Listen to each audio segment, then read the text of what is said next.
इस आयत की व्याख्या एक गहरी दार्शनिक और आध्यात्मिक दृष्टिकोण से की जा सकती है। यह आयत न केवल ईश्वर की ओर मार्गदर्शन करती है, बल्कि ईश्वर की प्राप्ति की प्रक्रिया को एक बिल्कुल नए और तार्किक रूप में प्रस्तुत करती है।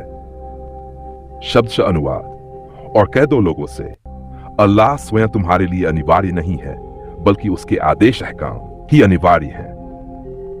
अतः तुम अल्लाह तक नहीं पहुंच सकते जब तक कि तुम उसके आदेशों के आगे न झुको। निसंदेह अल्लाह के आदेश ही वह रास्ता है जो तुम्हें उसकी ओर ले जाते हैं। लैसल्लाहु हुवा दरूरी लकुम बल अहकामुहु। अल्लाह स्वयं जरूरी नहीं, बल्कि उसके आदेश जरूरी हैं। यह वाक्य एक बहुत ही क्रांतिकारी विचार प्रस्तुत करता है। मनुष्य अक्सर ईश्वर को एक भावनात्मक या धार्मिक रूप में देखता है, डर, भक्ति, पूजा। पर यह वाणी कहती है कि ईश्वर को पाना उद्देश्य नहीं होना चाहिए, बल्कि उसके नियमों को समझना, मानना और अपनाना ही प्राथमिकता होनी चाहिए। यह विचार यह भी दर्शाता है कि ईश्वर तक सीधी पहुंच नहीं होती, बल्कि वह अपने नियमों और सिद्धांतों के माध्यम से ही अनुभव किया जा सकता है। फलन तसिलु इलल्लाहि हत्ता तख़दउ लिअहकामिही। तुम अल्लाह तक नहीं पहुंच सकते जब तक उसके आदेशों के आगे झुक न जाओ। यहां झुकना केवल शरीर का नहीं, बल्कि मन, आत्मा और चेतना का झुकाव है।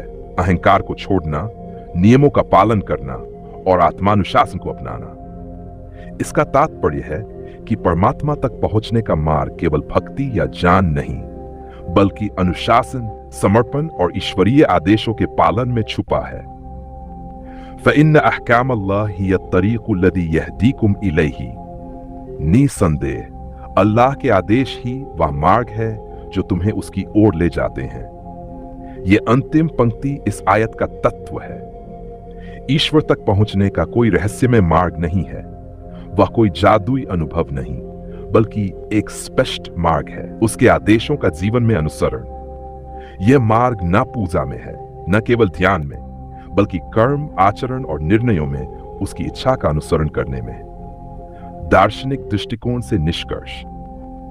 यह आयत कहती है कि ईश्वर को खोजना नहीं, अपनाना होता है, उसके अहकाम के रूप में। खुदा एक भावना नहीं, बल्कि एक व्यवस्था ऑर्डर है, और उस व्यवस्था को अपनाना ही वास्तविक इबादत है। ईश्वर तक पहुंचने के लिए उसके होने पर विश्वास नहीं, बल्कि उसके कहे हुए को जीना जरूरी है।